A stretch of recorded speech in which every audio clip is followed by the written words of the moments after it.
Porto e Negócios, patrocínio Brasil Terminal Portuário, acreditar e inovar.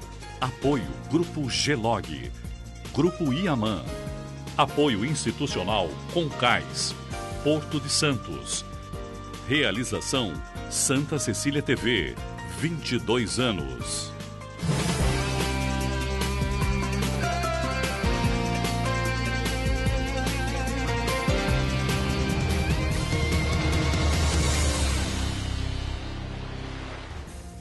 Olá, está no ar Porto e Negócios, o nosso espaço semanal para que possamos debater assuntos importantes em relação aos portos internacionais, portos do Brasil e principalmente em relação ao Porto de Santos. Esta semana vamos debater inúmeros temas aqui no Porto e Negócios e para isso meus dois convidados da semana são o presidente da FENOP, Sérgio Aquino. Aquino, obrigado pela tua presença, um prazer enorme te ter aqui, levando informação de qualidade para essa nossa comunidade e sociedade portuária. Max, eu que agradeço a oportunidade e é sempre muito emocionante, gratificante falar de Porto, né? Sem sombra de dúvida. Meu segundo convidado é o advogado Lucas Rênio, participante da Comissão de Direito Portuário da OAB. Lucas, obrigado pela presença, um prazer enorme te ter aqui, contribuindo também conosco para levar informação para essa nossa comunidade portuária. Max, a satisfação é toda minha, aqui que é um espaço muito qualificado em termos de informação sobre o Porto, então, ainda mais estando ao lado aqui de uma das maiores autoridades em termos de direito portuário, que é o professor Sérgio Aquino, espero contribuir para que o programa seja muito bom para os espectadores. Vou começar com o presidente. Aquino, a gente sabe aí tudo o que o CAP passou e vem passando. E você, pela liberdade que eu tenho, eu quero já começar te questionando. Qual o futuro do CAP, Aquino? O futuro do CAP, na verdade, a gente precisa perguntar qual é o futuro do sistema portuário. Porque o futuro do sistema portuário brasileiro e o Porto de Santos não fica fora disso, depende do futuro do CAP. O modelo do CAP que foi colocado pela medida provisória da ex-presidente foi extremamente prejudicial, transformado num conselho consultivo, mas que na prática não tem poder de atuar efetivamente em nenhum segmento e nem nada de maneira concreta. Então nós precisamos recuperar o CAP. Lógico que com algumas adequações. Mesmo na legislação anterior, nós já defendíamos correções de alguns rumos, algumas distorções que existiam no funcionamento do CAP. Mas nós temos que recuperar o CAP. O Conselho de Autoridade Portuária é fundamental para a recuperação da atratividade e da competitividade do porto de propriedade pública. Lucas, a gente sabe que tem hoje uma instabilidade jurídica muito grande dentro do nosso país. A gente percebe isso principalmente quando a gente fomenta a questão do negócio dentro do segmento portuário. A gente percebe hoje, principalmente, que grandes players internacionais reivindicam essa instabilidade. Você faz parte de uma comissão que está atrelada ou ligada diretamente a estas questões. Como é que você está enxergando essa instabilidade que a gente tem e esse novo governo federal, se a gente vai ter, de alguma maneira, essa estabilidade que a gente precisa para fomentar o negócio no segmento portuário? Sim. Maxwell, a segurança jurídica é algo que é fundamental para o desenvolvimento dos negócios, especialmente no setor portuário. Então, realmente, isso é algo que se anseia no meio empresarial, no meio jurídico também. Esperamos que esse novo governo tome bastante cuidado, tenha muito zelo com isso, com a questão da regulação portuária. Temos ainda a questão pendente, que precisa ser muito bem resolvida, do decreto dos portos, que trouxe alguns avanços, inclusive em termos de prazos, esses prazos que são muito importantes para que o arrendatário, para que o investidor tenha o retorno do seu investimento, para atrair investimento. Inclusive a questão dos prazos, ela se ajustou, esse decreto, que ainda carece de uma maior maturação, se ajustou às práticas internacionais de prazos maiores. Então, sem dúvida que a segurança jurídica é algo que ainda está cambaleando, que precisa melhorar, inclusive em termos de CAP. Existe agora um recente projeto de lei apresentado no mês de junho, 17 de junho, pela deputada federal Rosana Vale, o projeto de lei 3564 de 2019, que resgata o poder deliberativo do CAP, um poder que não deveria ter sido retirado. Infelizmente, foi um grande retrocesso da lei de 2013. Presidente, a gente percebe uma agenda muito técnica, principalmente por parte do governo federal, e muitas vezes me falta um pouco o sentimento de jogo de cintura nesse jogo todo. Me parece que o segmento portuário hoje não consegue ecoar as demandas que são necessárias para o segmento portuário. Como é que você está olhando assim, esse trabalho que vem sendo feito hoje dentro do governo federal, Aquino? É muito importante que o setor portuário se organize melhor, né? Nós temos muitas entidades e às vezes as entidades ficam trabalhando dentro de agendas próprias, mas felizmente está avançando muito um trabalho conjunto. A coalizão empresarial portuária está se fortalecendo e nós estamos definindo agendas, pautas harmônicas. Antes que se avance com o governo, nós temos que fazer nossa lição de casa e recuperar as distorções que foram impostas no sistema portuário pelo governo anterior, né? É bom a gente destacar também, vivemos um momento muito positivo com 2 deputados da nossa região atuando fortemente nas questões portuárias, a deputada Rosana, o deputado Bozella. Na verdade, são os deputados com maior atuação no sistema portuário efetivamente dos últimos anos. Aqui, em relação ao que os outros deputados que nós tínhamos para esses 2 deputados? Porque eles optaram por ocupar o espaço da agenda portuária, não é? Os outros, não estou criticando, mas os outros tiveram uma agenda com outros focos e não somente na questão portuária. Esses estão com um foco portuário muito específico e isso é muito positivo para a nossa cidade, para a nossa região, que é portuária, né? Você tem esses sentimentos, essa sensação de que o Porto de Santos está sendo conduzido para ser um porto atuante exclusivamente para commodities?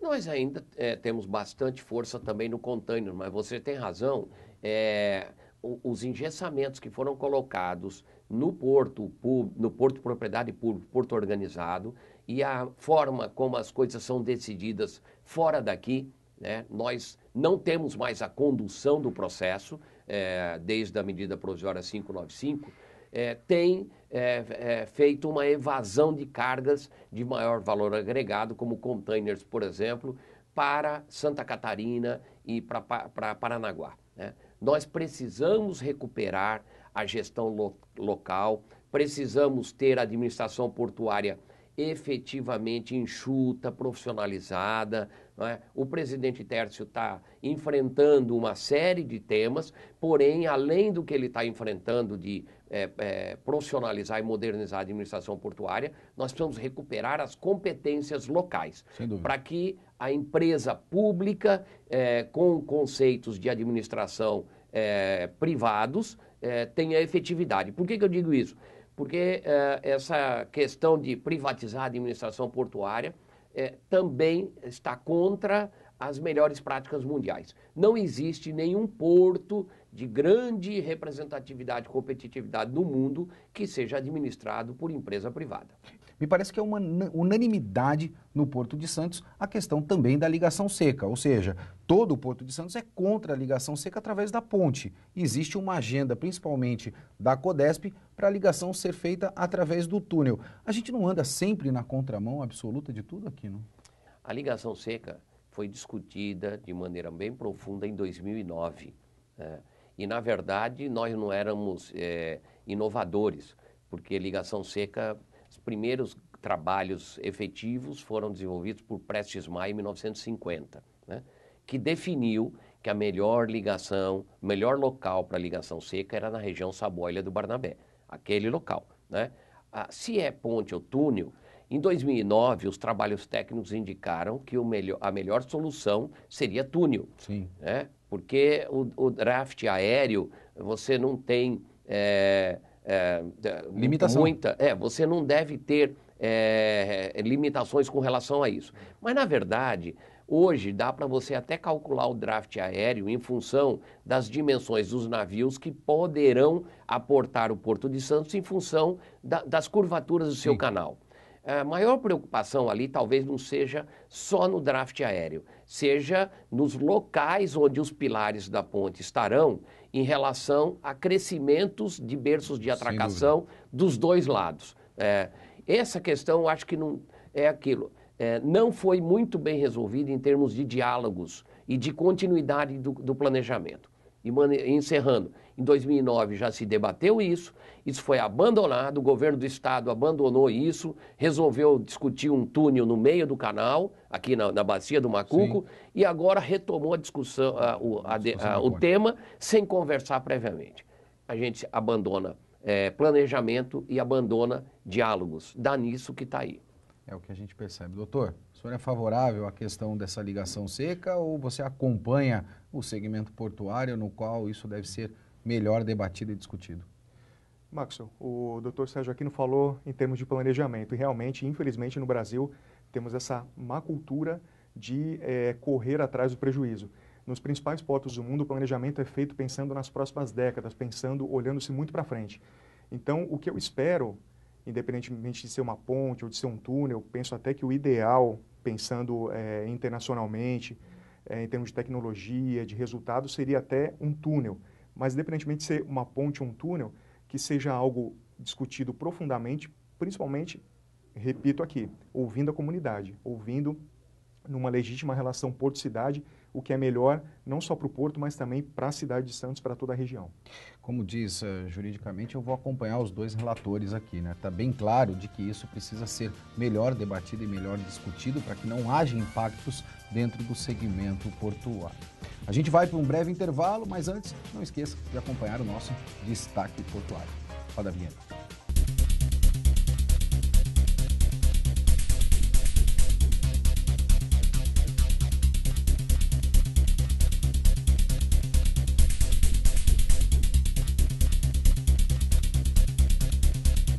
A China não para de nos surpreender com sua grandiosidade. A maior hidrelétrica do mundo também possui a maior eclusa. A usina Três Gargantas foi construída na cidade de Chang, na província de Hubei, com a perspectiva de aumentar a capacidade de transporte aquaviário em 6 milhões de toneladas anuais. A barragem instalada na extensão dos 600 quilômetros do rio Yangtze possui uma diferença de nível de 180 metros. E para isso foi construído um elevador, a maior estrutura de elevação existente em uma rota de navegação. O elevador, desenhado por engenheiros alemães, pode transportar embarcações de até 3.000 toneladas de deslocamento máximo, numa altura de 113 metros, equivalente a um prédio de 35 andares. Os principais componentes da estrutura são 4 torres de concreto armado de 169 metros de altura. A câmara, uma estrutura de placa ortotrópica autossustentada com 120 metros de comprimento e 18 metros de largura, funciona como uma enorme bacia. O elevador reduziu o tempo de viagem dos navios de passageiros, cruzeiros e pequenos navios de mais de 3 horas para cerca de 40 minutos.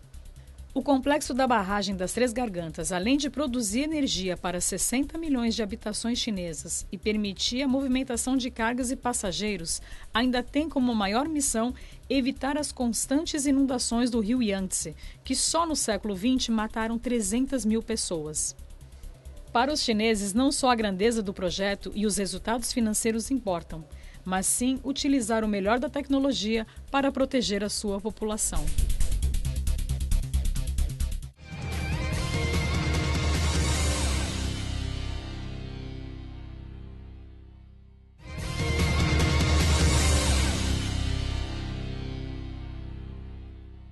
Estamos de volta com Porto e Negócios. Não esqueça de acessar o nosso site, inscrever-se no nosso canal de YouTube e acompanhar todas as entrevistas que fizemos ao longo dessa temporada de 2019.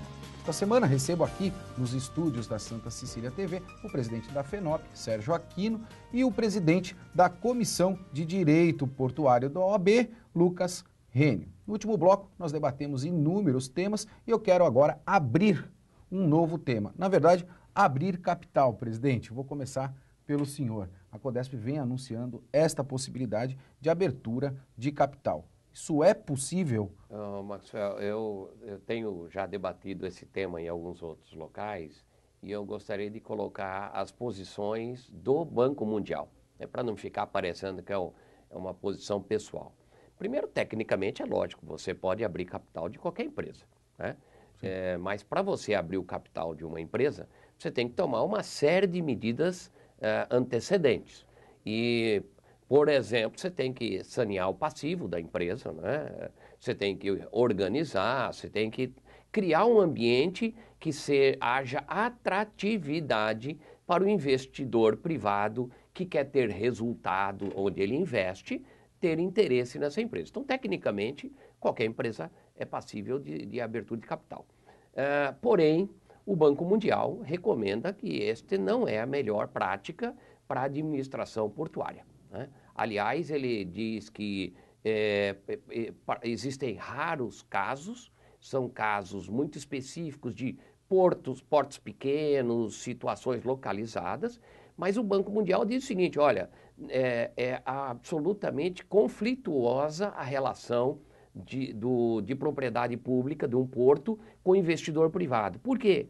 Porque a empresa de administração portuária, a chamada autoridade portuária, que nós hoje ainda não temos no Brasil, nós temos que recuperar isso, não é?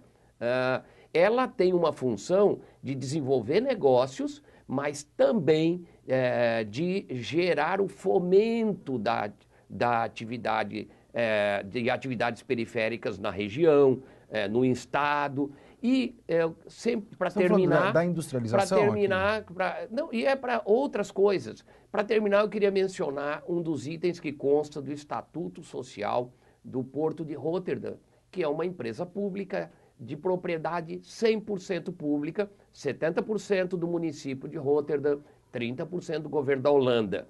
Eles dizem o seguinte, que o objetivo da empresa é gerar negócios e desenvolver a região, atuando em atividades, mesmo que não tenham retorno e lucro imediato.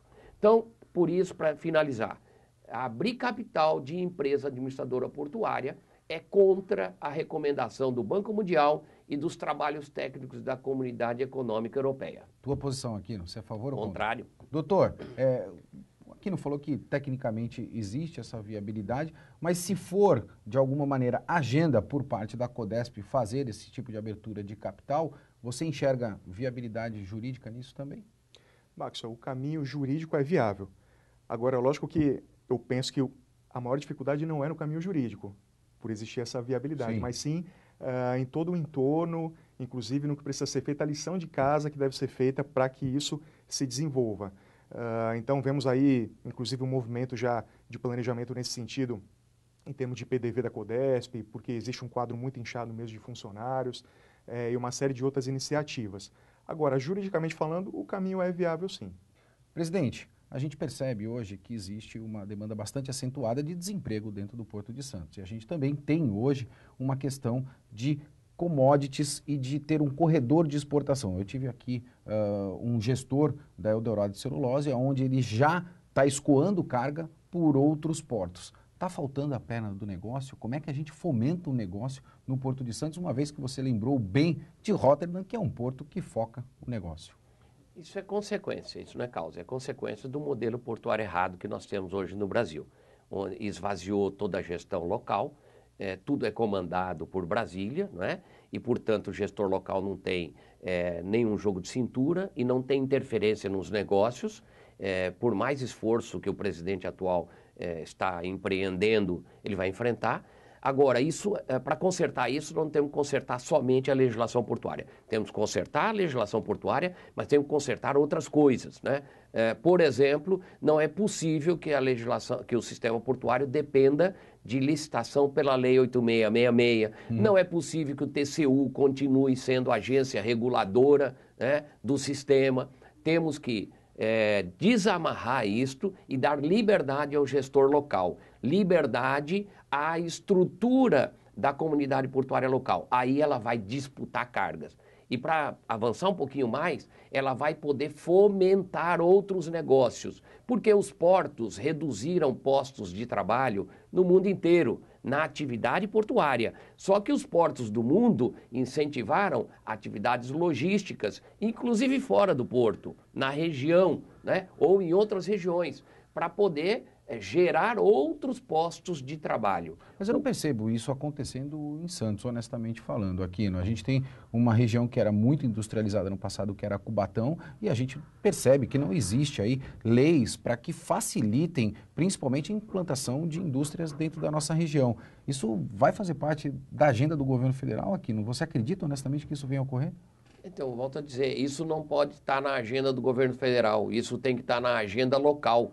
Para isto, os agentes locais têm que ter liberdade e ferramentas para atuar, né? E não é apenas indústria, são atividades logísticas e atividades logísticas industriais e aduaneiras.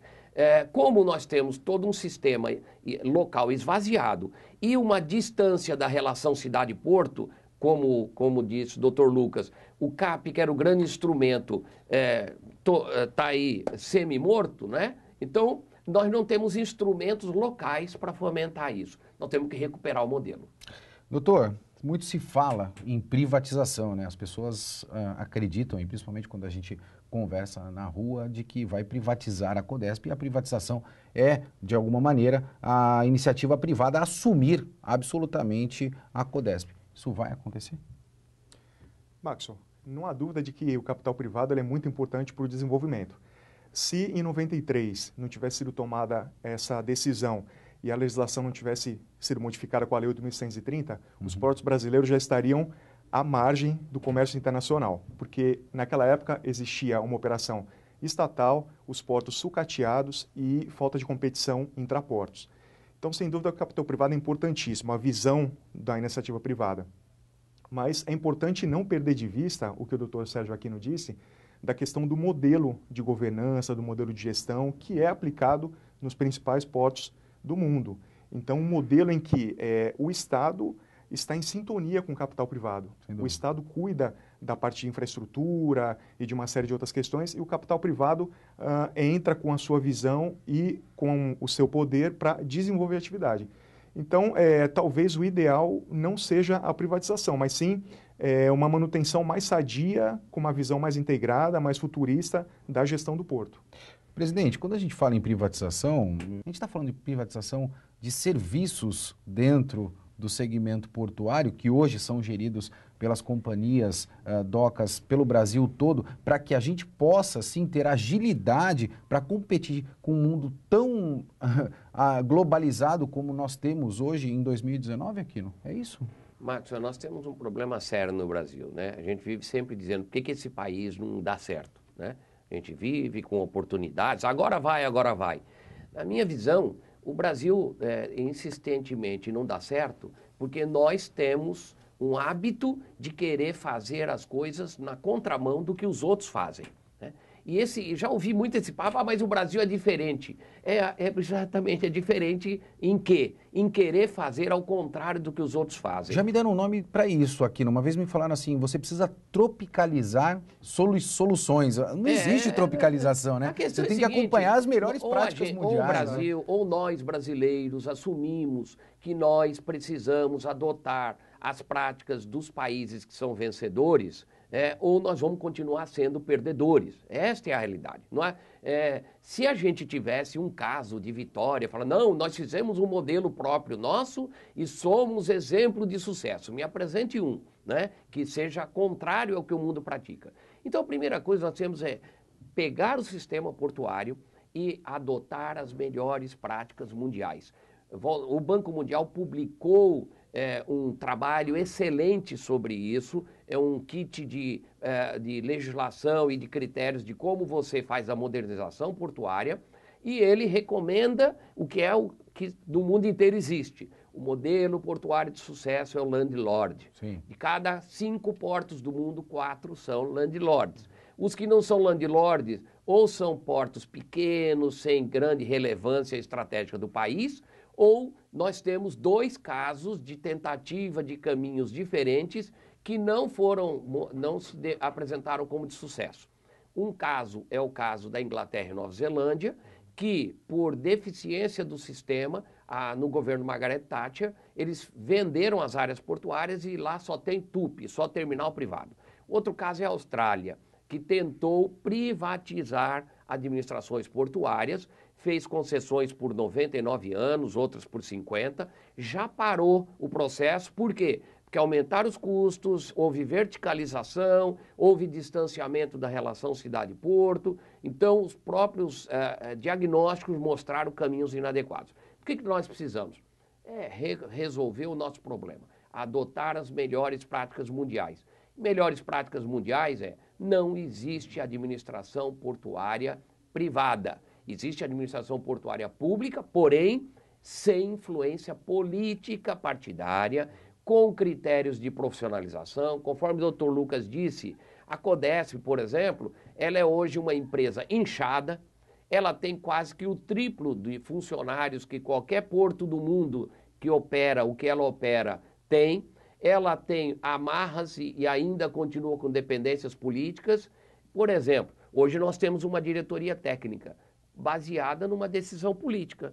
Acabar esse governo, um outro governo vem e nomeia tudo politicamente. Então, a FENOP, que é a Federação Nacional do Segmento Empresarial, eu represento o setor empresarial portuária, defende que a gente recupere conceitos de profissionalização das administrações, dê mais liberdade para a iniciativa privada exercer o seu trabalho, né? Precisa tirar as amarras, e como você disse, alguns serviços podem sim ser entregues para a iniciativa privada. Por exemplo, dragagem.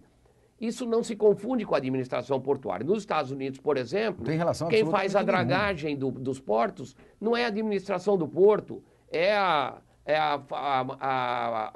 o exército americano através da Marinha Americana. Então, não há confusão entre dragagem e administração portuária. Nós defendemos que para resolver a dragagem se entregue isso para um condomínio formado pelos arrendatários portuários e pelos operadores portuários que têm interesse de ter um trabalho eficiente e com um custo competitivo. Felizmente a gente chegou ao final do nosso programa, mas antes queria agradecer muito ao Dr. Lucas. Doutor, prazer enorme te ter aqui juntamente conosco. Já deixo a porta aberta para que a OAB sempre esteja presente aqui no Porto e Negócios. Muito obrigado, Maxwell. Foi uma satisfação estar aqui. Agradeço a diretoria da OAB por todo o apoio que tem dado a essa importante comissão de direito portuário. Agradeço também a Advocacia Rui de Melo Miller por ter me liberado para estar aqui. A advocacia completa agora 58 anos, agora no mês de julho. E prossiga nesse trabalho muito qualificado, Maxwell, levando informação de qualidade, informação técnica para toda a região de Santos. Eu agradeço. Isso é um trabalho feito a 4 mãos, como eu sempre digo. Presidente, obrigado por ter arrumado um tempo na tua agenda para estar aqui conosco no Porto e Negócios, porque sempre quando você está aqui é sucesso garantido e a gente sabe que a audiência vai lá em cima. Maxwell, muito obrigado. É um privilégio estar aqui com novas gerações. Dr. Lucas, um profissional extremamente competente. A troca de informações das gerações, ela gera resultados muito positivos. E é muito importante que nós aqui na nossa região debatamos a questão portuária, porque isso interessa a nossa região. Nós somos uma região portuária e precisamos defender o nosso sistema.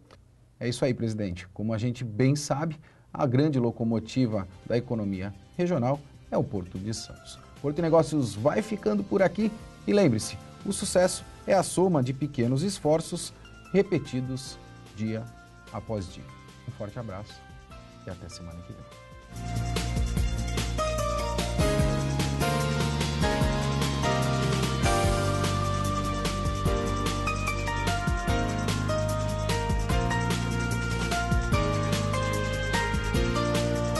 Porto e Negócios, patrocínio Brasil Terminal Portuário, acreditar e inovar.